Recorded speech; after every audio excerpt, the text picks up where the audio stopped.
All you kids at home watching and wanting to do the startup thing, do you really want to steal your spirit? Yeah. Figure out how to generate money when you've lost all of your revenue within 2 years. Yep. It really focuses your mind on like what's important and where you need to overhaul your internal operations. And also what's important, not only in the business, but in life. Oh yeah. Yeah, right? Yeah. Because that trauma, brother.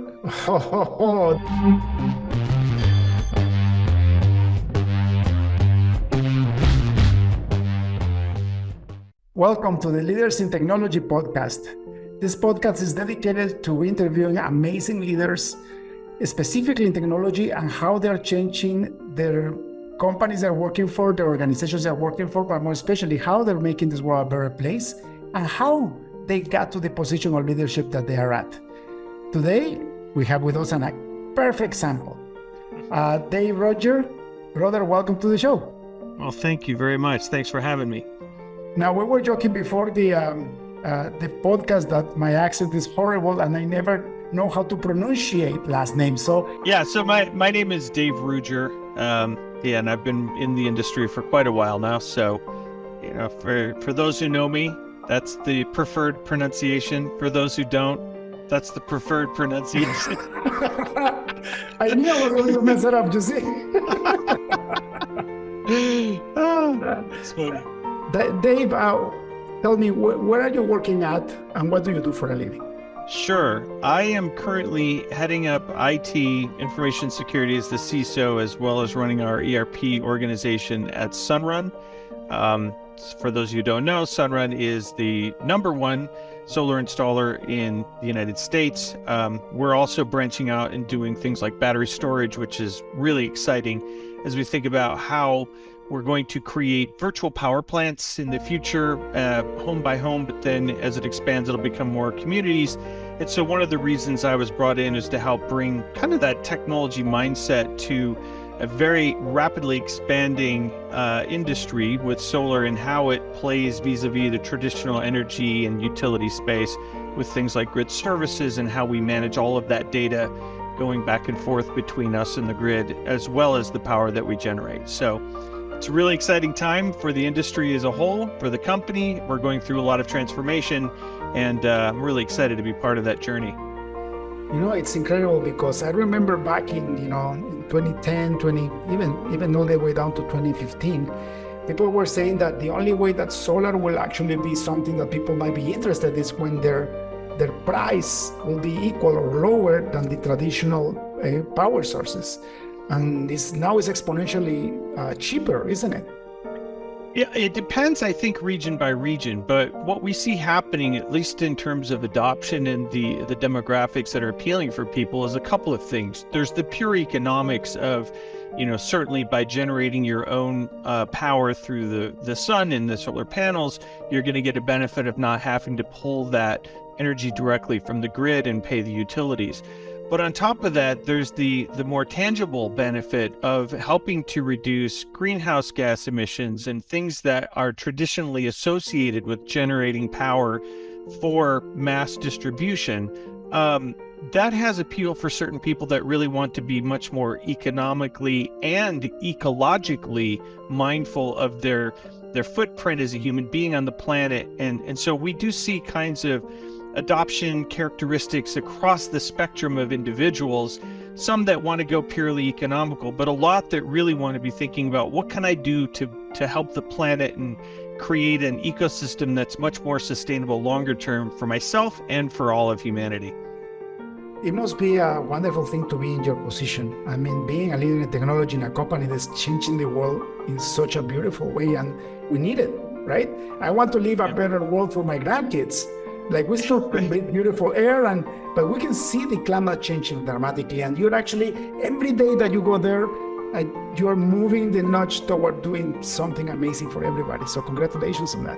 Well, thank you. And I mean, I think that's part of the larger appeal. And by the way, for anyone who's also interested listening, we do have positions open. We are hiring. We're actively expanding and looking for like-minded people to help us on this journey because it's a very big problem to solve. For sure. Now, let's go and find out how did you get there. So looking back, think about yourself when you were finishing high school. What happened there? What was the decision making in your brain back then? Well, I grew up in mid-Michigan, so definitely in terms of where I live now, which is West Coast, and I had been in the Bay Area for a long time. Very different environment from what I was used to. Small town to big city to lots of, exposure to academia and all kinds of things. I went to UC Berkeley, so that was my first foray into kind of getting into Silicon Valley, but I didn't take a traditional route like a lot of people do, I think, in my role or in roles similar in the information security space. I got my degree in English Lit. So my background was really focusing on communication and the importance of being able to relate and tell a story, which I think for anyone who's in a position of leadership, VP level, executive level, telling the story is really what it's all about. And I'd always been fascinated with technology. So early on, I think when I was 10 or 11, my hometown has a local college, and my friend's dad was a professor there. So I got introduced to computer technology at the age of 11 with a VAX PDP. It was this dot matrix printer. So there weren't any CRT screens at that time, but it was fascinating to me that you could interact with technology and play games and print out these ASCII charts of, pictures that was just amazing for, that time that I was a young boy. So that kind of lit the spark of like, how can I take that fascination and then translate that into a career? And when I graduated from Berkeley, this was at the end of the 80s, not to date myself too much, but, there was a huge recession. So we'd had the market crash in 87, and there was a lot of uncertainty. But Silicon Valley, as we know it now, was really just starting to steamroll, and it was in its infancy when you think about the pre-internet days. Yeah. So I tried everything to try to get myself into that world, copywriting, technical writing, anything that I could do to sort of be adjacent to technology. But there wasn't a lot of opportunity. So I spent some time overseas in Japan. I learned Japanese, came back to the States, got lucky enough to join Ingress early on, a database company. It was competing with Oracle. And I started in tech support, which I think for a lot of people, if you're really looking to kind of get your feet wet in, what does it mean to go into technology, which is important, is a great way to start. You get exposed to a lot of different things. You don't have to know a lot of technical stuff up front, but the more you know, the more it helps you kind of advance to get to where you want to be. Did you get your training or any kind of like introduction so that you could actually do the tech support, not having a technology background? Not really. I mean, I was fortunate enough to have programming experience that I'd done in high school and in college, and I was well aware of computers. I mean, I actually coded some programs myself before I even got hired there, just on the side. So when I was able to speak with the managers and talk about what value I could bring, a lot of it was just having the interaction with customers, being able to translate their problems into meaningful actions for the developers, for all of our back-end support, so that we could have a unified experience for our customers. At the same time, it's like this was database technology. I didn't know anything about SQL at the time or how database engines work, so I literally just got the big binders they used to have in the back there and studied it almost every day, kind of like went into full college mode again, and then used that to help me do my job.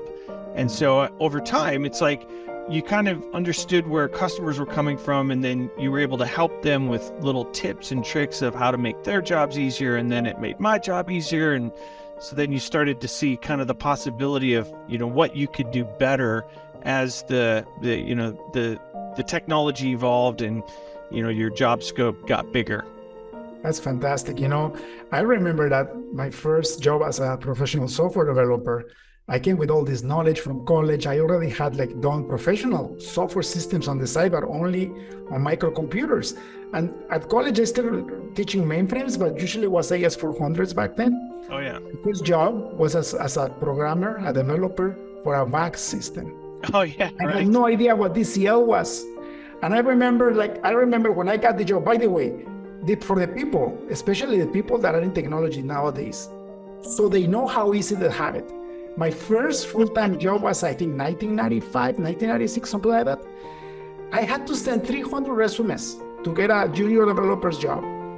Yeah. I already had programming experience because it was my second computer science degree, because I had one in my home country and then I had a second one in Canada. And I got 5 job interviews and I got 1 job offer. And it was for, programming DCL, which I knew nothing about.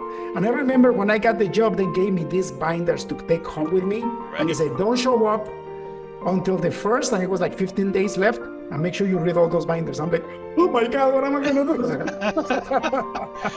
And the funny thing too about that is that, so my daughter is going into a computer science track herself right now. And so, when I look at young developers and how they're thinking about programming, back then you had 480K of information available at the operating system level if you're using like a DOS or something like that for addressable memory. So you had to make every single bit count in your programming. And if you weren't efficient, everything would crash. Now, no one even thinks about it. We have gigs on our phones. We have storage up the wazoo. It's like everything is in the cloud. So everyone takes for granted the fact that we have all this accessibility and abundance of resources. That was definitely not the case 30 years ago.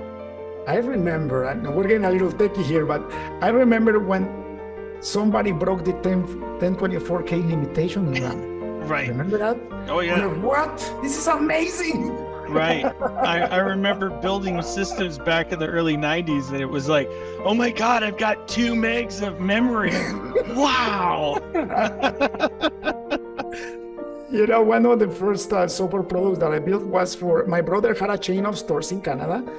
That's how I got to Canada, because he needed a computer system, a point of sale system. And back then, we're talking 1991, there was nothing. I mean, big Starbucks, big box stores like a Toys R Us had point of sale systems with mainframes. But a small shop with maybe 10, 15 stores, nothing, right? So I went and I said, okay, I can write this for you, but you need a hard drive. Because he only had a PC. We paid $10,000 for a Bigfoot hard drive, and it was 10 gigabytes. Right. That's right. I know. It's amazing. Like you get that in something the size of your pinky now, Crazy. But talking about leadership and technology, the software that I wrote for him, because of the limitations, I connected all the stores with dial-up modems, and I will download the data and I will create a central database system to produce sales reports from all the stores. But better than that, it was his ability to see what was selling, at what capacity, how long it took to sell, and whether he was making money or not with all the inventory. And also his throughput through the store increased by 50% because they were writing invoices by hand. So that what I'm saying is, for leaders in technology, guys, your jobs is to make more profits for the corporation, which will enable the entire company to grow, right? So it's interesting you bring that up because, when I kind of take a look at my career and all that I've done, so I started in tech support. I went into consulting after that. I had an opportunity to build a business, which I did for 14 years. Then after that, I kind of went into more of a traditional IT security leadership role, and that's where I am now. But when I look at everything that I've done from that tech support time, working for a database company, it has been all about data management in some capacity, understanding data processing, the security around data, how to get value using analytics and things that are available to you that develop over time to provide more value to the business through data, right? And I think that's been a good cornerstone for me in my career, is that at the end of the day, I can always go back to something in a data-driven approach to show viable outcomes, to show that I've got a defensible position with my analytics about why we should do something versus not something else, which ultimately drives, a good framework in risk management, right? Businesses want to spend money to make more money, but you don't want to spend money to just, kind of move the needle a little bit, because then it gets expensive and operationally it's also inefficient. So, data is your friend in that regard. It's all about the data. Like, it's funny, nowadays everybody's talking about ChatGPT, and I tell people, remember, garbage in, garbage out. Right. Make sure that that data source is correct. Otherwise, it's going to just be speaking lies to you. Yeah. Well, for me, thinking about the security implications of something like that, we've already seen some mindshare about how many jobs are going to be replaced by AI, and especially through something like ChatGPT. Commodity level documentation, to some respects, contracts, where you would go to lawyers, probably is going to have a reduced footprint because of the AI. But to your point, where did the model come from, right? And what happens when the model gets changed out from under you in a way that you're not able to detect, right? Now you're spitting out all kinds of stuff that looks valid that might be just pure propaganda or misinformation or worse, because it was modified by design to impact someone else on the other end, meaning like a threat actor or a criminal, right? Yeah. So I think we're in a very weird state right now of just starting to understand the broader implications. We're seeing some of the benefits, but just like everything with technology, those benefits, once they get in the hands of people who are nefarious, really become manipulations and the ability to do things at scale. And when you have AI in your back pocket, also helping you to generate things like phishing emails and other types of commodity threats, wow, I think we're about to enter a whole new paradigm. It's crazy. Now tell me, it's fascinating. How do you get from tech support into consulting? What motivated you to do that leap of faith? Yeah, so what had happened is I had developed in my career to, get a lot more expertise in sort of managing the support process. So while I was at Ingress, I had the opportunity to go back to Japan and help them launch their Japan operations in Tokyo. And that meant sitting in the middle of not only our support for all of Asia, but our headquarters in the US, and really managing, how we trained our affiliates, how we trained each other internally, and created the knowledge about new products coming, as well as feeding that back to our Asian Development Center. So having done that for a while, by about the 6-year point, I realized it was probably time to take that expertise and then just go full on into consulting mode, which I did for a couple of years, deploying like database management systems, data warehouses. We did call centers. So that was how I did it initially, was I was deploying various call center technologies, and then they would ask for customizations. And so now it was like I had the opportunity to go and do project-based consulting around building out huge marketing backends. And then that was the foray that allowed me to go build my business for 14 years. 14 years. Yeah. How was that experience? It was awesome. I mean, it was one of those things where I was doing very well in the mid to late 90s. Consulting back then, if you had the expertise, was quite lucrative. So, it was a good time.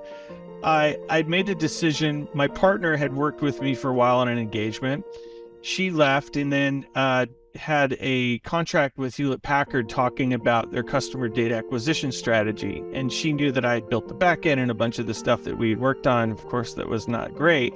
So she rang me up and said, "Hey, I have an opportunity. What do you think if we could kind of build this?" They did a build versus buy, and they're interested to see what it would take to build it. So I said, "Well, okay, we could take with all the stuff I did. I think we could do it." It's like, how much funding do we have? She said, "Well, I can guarantee we got paid for 3 months."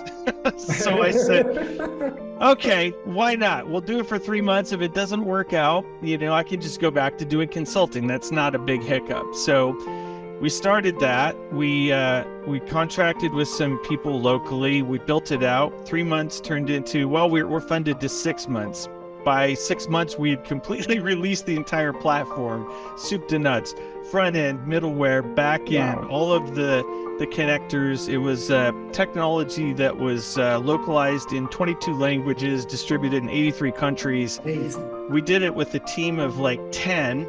right? So that's the other thing too. When you do startups, you can be really scrappy and lean because you don't have a lot of the things like we have now with, regulations. It was a different world back then.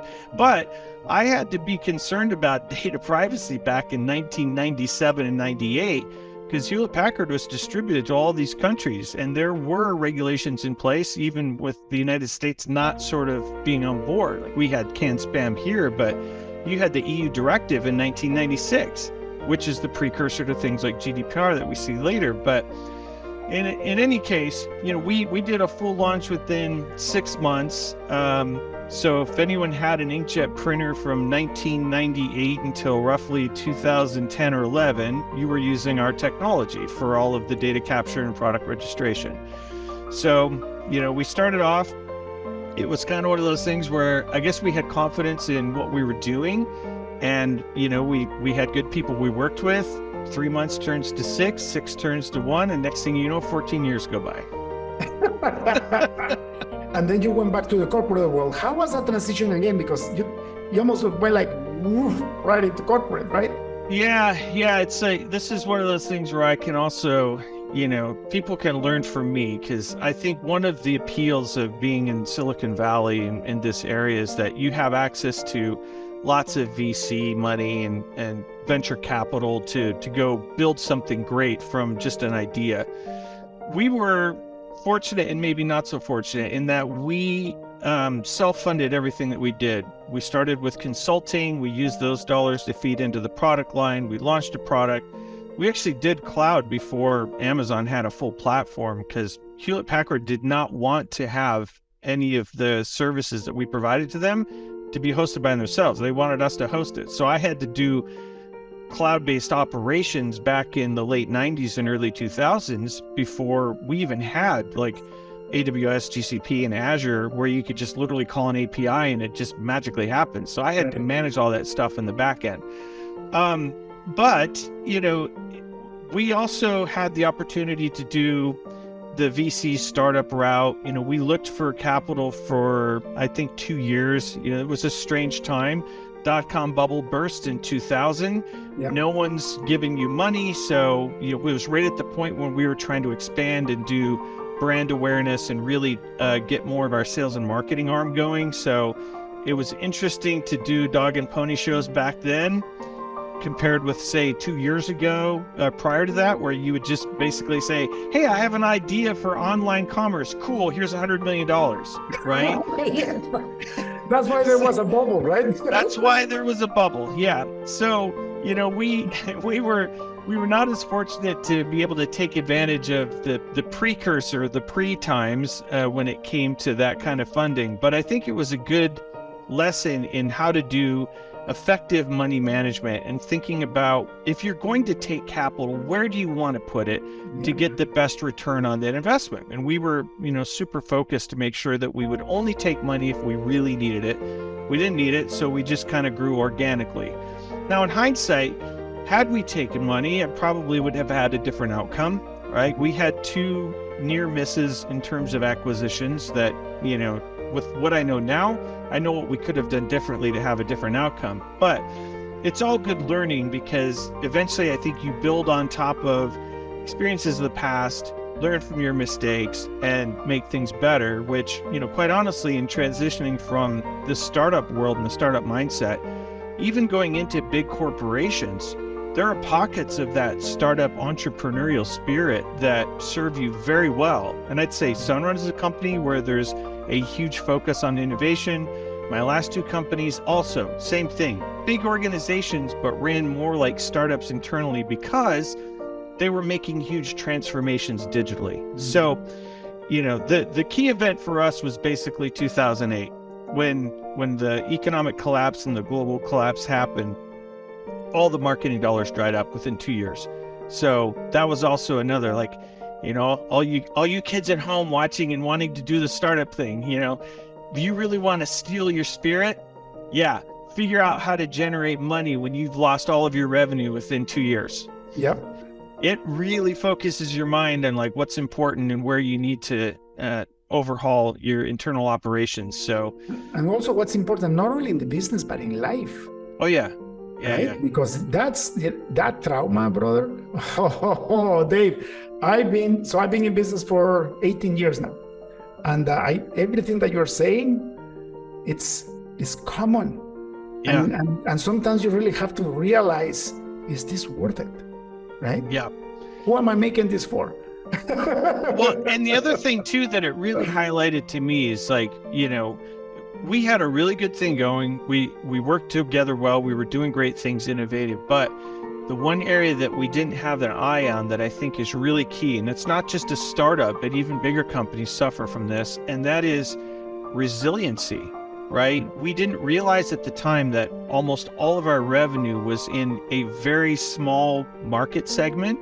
We didn't have enough diversification. So when bad things happened, the impact was even more severe than it would be for, say, a bigger company that has multiple revenue streams. Right. So, the main lesson I would say to everyone is, as you're looking at your programs and where you want to partner and align on things that you're rolling out with technology in particular, make sure that you have that little checkbox in the back about your business continuity and your ability to recover in the event bad things happen to people you partner with.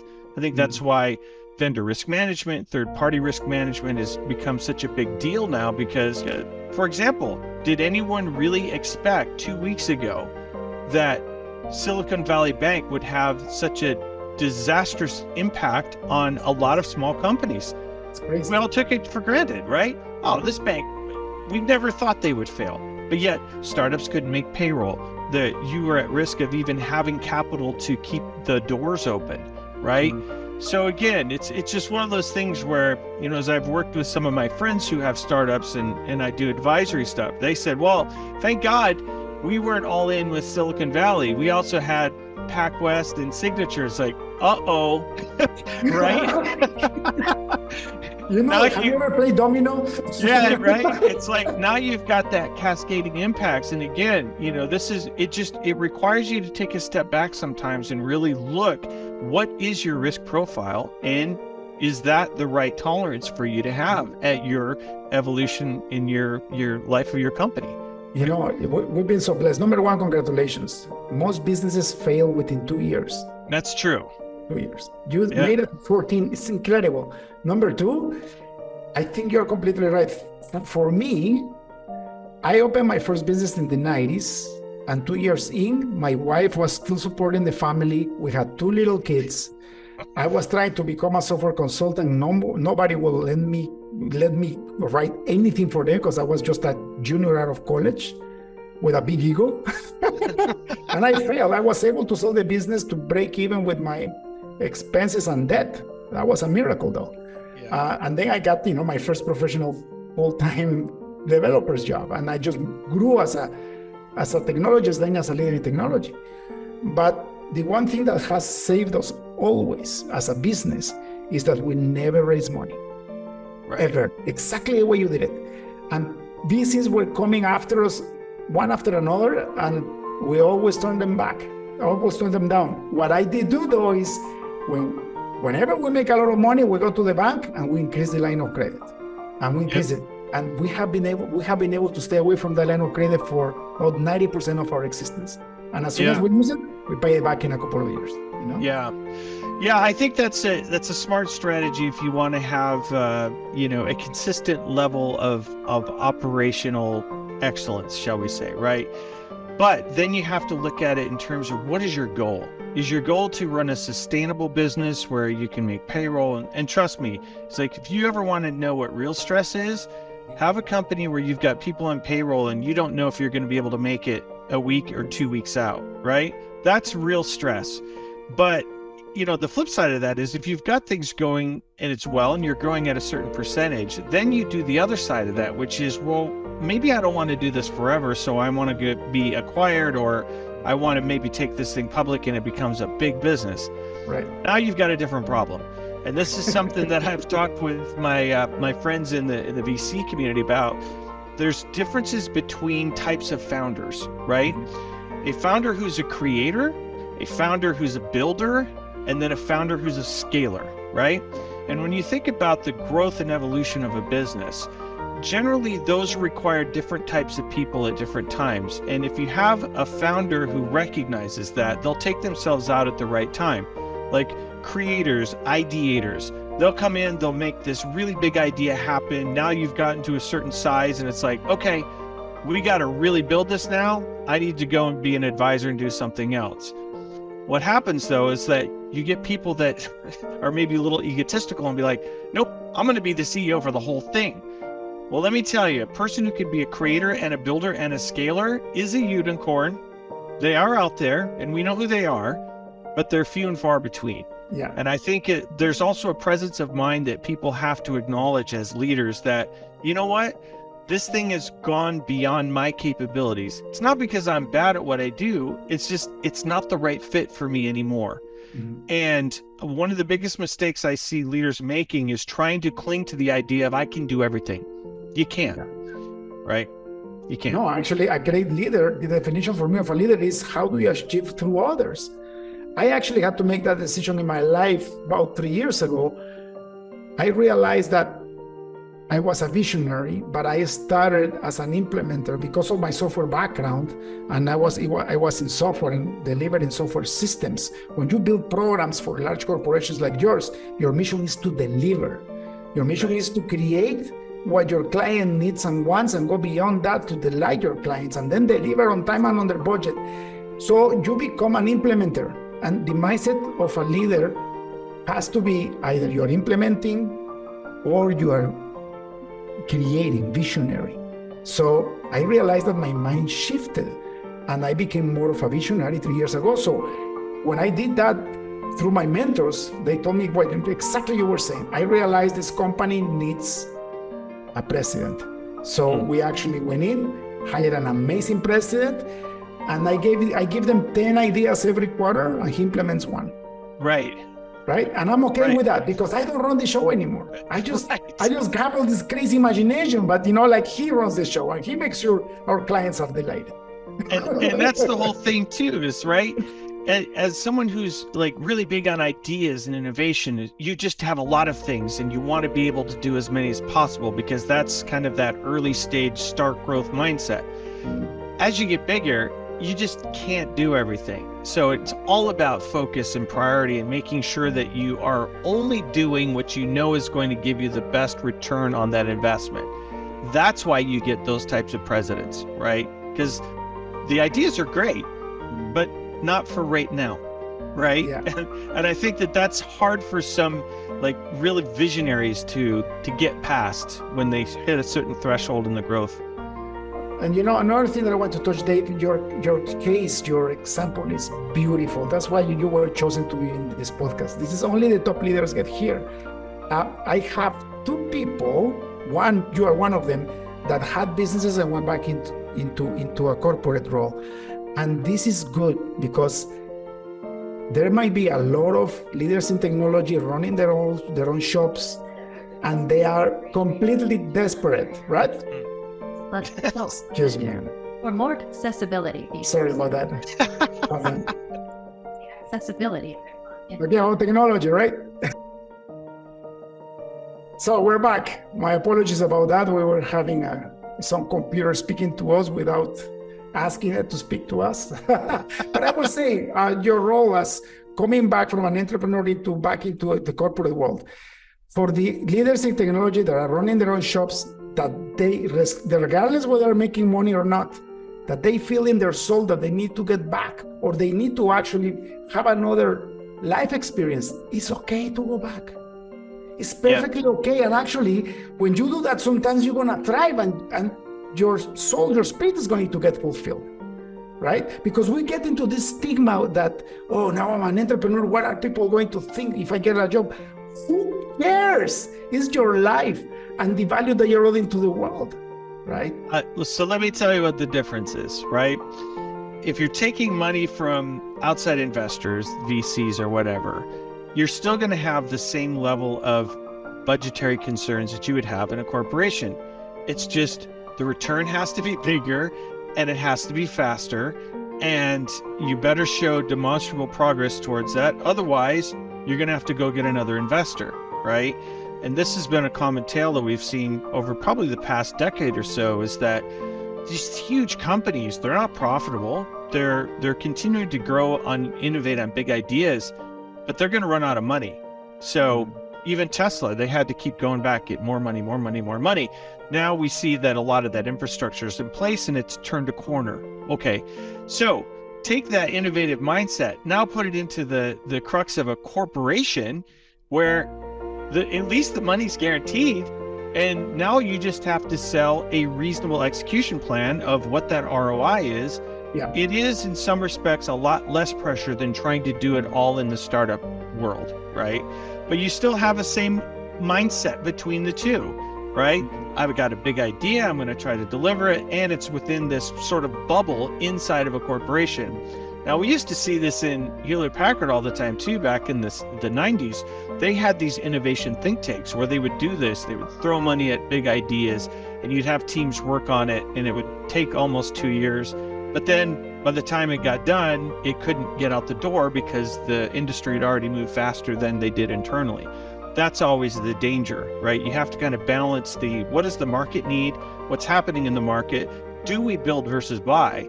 Because if we try to build it, well, aren't you in effect becoming a startup yourself? It's just you got a big name behind you, right? It's crazy though, because that's what I do every time on my company. We actually turn away about 80% of our leads because we tell them, if you can buy whatever you want to do, we help you buy something, it's going to save you a ton of money. Once the case is proven that they cannot buy something that we can maybe customize for them, not start from scratch, then okay, we'll do it for you guys. But it's the exception, not the case. Right. I'm always shooting myself in the foot, but it's fine. That's why I'm still in business, because my job is to actually make tremendous growth for my clients, not just sell another software project, right? Right.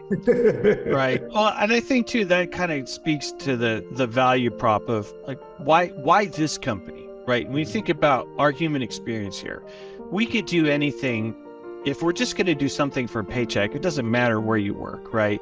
But I think most people want to be aligned with a business that they can feel good about, that they understand what the mission is, that it resonates with them personally, because let's face it, we spend 8, 10 hours, 12 hours sometimes with our jobs, with the people we work with. And then we have that much less time to spend with friends and family. So you want to make sure that the time you spend is valuable, it's worth it, that you're getting something out of it. So, I think for all of us, to find a company that you can really wake up every day and feel like I'm doing great work, I've got good people I work with, I'm working on meaningful things, I am going to move the needle. I think that's about the best we're ever going to get, right? Otherwise, it really is. It's just a paycheck. And if you're going to do it for a paycheck, you could do that anywhere. Yeah, it's true. Right. Yeah. And actually, they say, like, last time I heard the statistics, you need to be engaged in your job 33% so they don't fire you. But what a low life to live if you most of your waking hours it is in a job and you're just trying to make 33% productivity. What do you do with the rest? It's good. That's a depressing statistic, actually. It's like, so really, you're telling me I only need to be like 33% effective just to be able to hit a baseline? Wow. It's horrible. And it's depressing, right? But the leadership has to do a lot with it. That's why I love this podcast, because it's the leader is the one who inspires people to achieve a common goal. Inspire through example, right. Not a manager that is kicking you with a baseball bat if you don't meet your deadline.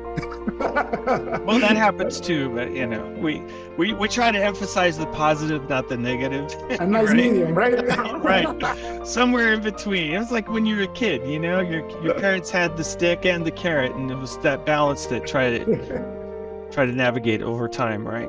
Dave, you have the blessing to have been a successful entrepreneur, and you're a super successful leader in technology. Is there a gap in between those two roles as far as leadership goes, where you can apply your leadership skills in both? I don't think they're mutually exclusive, quite honestly, because even if you're dealing with a small outfit, like when we started, we were literally 2 people, then it became 4, and then we had a group of outside consultants we worked with over the 6-month period, and then it became kind of 20. So, there is sort of this organic growth that happens, and you do figure things out along the way. But I think the mindset has to be similar in all of these situations. Ultimately, I think for anyone who's in a managerial role, I think the rule is somewhere between 6 and 7 is the sweet spot of people you would directly manage. If you go beyond that, you're probably not going to be super effective because you're constantly, context switching, and you're just never having enough time to really focus on what needs to be done for a particular direct or vertical that you do. My case right now, I have 3 big boulders in my charge: IT, information security, and ERP. Any one of these would be a full-time job for anyone in any organization. But having the right people to work with and empowering them to be able to make the decisions, to trust them to have the right skills to make those decisions well, to have the teams that they need to execute properly, right? That's our job. Now, that doesn't matter whether you have a team of 3 or you have an organization of 120. The concepts are going to be very similar. It's just the scale of how you do it, right? And one of the things that I talk about with my leadership peers, with my boss and with others in a similar position as myself, is our success is ultimately driven by the success of those that we lead. If we're bad leaders, we're going to have bad outcomes. If we're good leaders, hopefully we make a lasting impression so that those leaders become excellent leaders, and so on and so forth. And so in a way, we can ideally live at the top of the pyramid knowing that we've empowered a bunch of people to surpass us. That's my goal. I've always said with my organizations, my measurement as a leader has nothing to do with how much we got done and whether we're moving the needle on security programs, operations initiatives, whatever. My true measure of success as a leader is how well I enabled and empowered people to become better versions of themselves. If I look back in a period of time, whether that's a quarter, 6 months, a year, whatever it is, and I can have an honest conversation with someone where I feel like, wow, I saw you progress from here to here in a meaningful way. You've become better at your job. You're a better leader as a result of it. That's the best I can do. That's called fulfillment, and it's beautiful. Right? That is what it is, right? That's why you do it. And that's why I say, when you look at kind of the why, yes, we all get paid. We get paid well to do these things. But is that the thing that's really going to drive you at the end of the day? For me, it's really making sure that the experience I have with my team is making them feel like the time they spent with me was worth it, right? It's so nice. Yeah, for sure. It's what it is all about. And that's why you're a true leader, right? A true leader are those also that know that they need to empower the next generation so that they actually leave a legacy, and those leaders, you want them to become better than you. But the only problem with that is that if you have any kind of ego or pride, that's very hard to do. And that's where the leadership stops. You hit the ceiling when your pride kicks in, right? I think that what I've seen when people make the transition, when they're going from like being a strong individual contributor to now being a new leader, right? There's always the danger of everything that worked well for me as an individual contributor is going to translate well as a leader. That doesn't work, right? Sometimes it does, but generally it doesn't, because it's different skill sets. In an IC role, you're accountable to yourself. In a leadership role, you're accountable to other people above you, below you, and your peer level, right? It's a different way of thinking about things. And one of the key pieces of advice I could give to anyone that's sort of making that journey into becoming a new leader is don't be afraid to put yourself in the position of a receiver of what you're about to say and do. And if you felt like, based on your experience as an IC, that this is going to be not so impactful or maybe negative, that's an opportunity for you to rethink how to engage, right? That's what the leadership transition is about. It's engagement. It's not just that you're like, I'm excellent, I did this always worked, do it, just go, bye. No, a leader has to basically bring people along on a journey, and that is all about engagement. You're right. And you know what? Rounding this up is learning how to tell the story in a way that is understood, isn't right. it? That's right. It's all about relatability, right? Why do people like a good story? because they can relate to it, right? It resonates. If it's not a good story, people will be like, that sucked. Dave, you know how much I appreciate your time. Thank you so much for saying yes to this podcast. I could speak to you for the rest of the week, I know for sure, but I would love to respect your time. One last question before we finish the podcast. Sure. If you had access to a billboard in front of the busiest highway on earth, what would you write in it? So I've been thinking about that 101 Drive where we have all the technology and everything is lights or Times Square and it's just trying to sell. I think the billboard that I would put up, it would just have 2 words on it. Be kind. Oh, that is so profound. Be kind, right? We're not here that long. Everything is important to everyone. Just be kind when you're communicating with people. It's incredible. And that will go so far along. Thank you so much for your wisdom, Dave. If people would like to get to know you more, ask you questions, or even inquire about the hiring opportunities at your job, where can they find you? Please go to sunrun.com. We have a careers page. There's all kinds of information that can help you get into the system. And if you want to know more about me, I do have a LinkedIn page. I'm the only one out there, so I'll let you do your homework. But yeah, feel free to hit me up on LinkedIn. Fantastic. David, thank you so much. Have a wonderful rest of the week, and I'll see you around. All right. Thank you so much. Appreciate it. Cheers. Thank you for tuning in to the Leaders in Tech podcast. Check in next week to keep learning how to use technology and leadership to change the game. See you next time.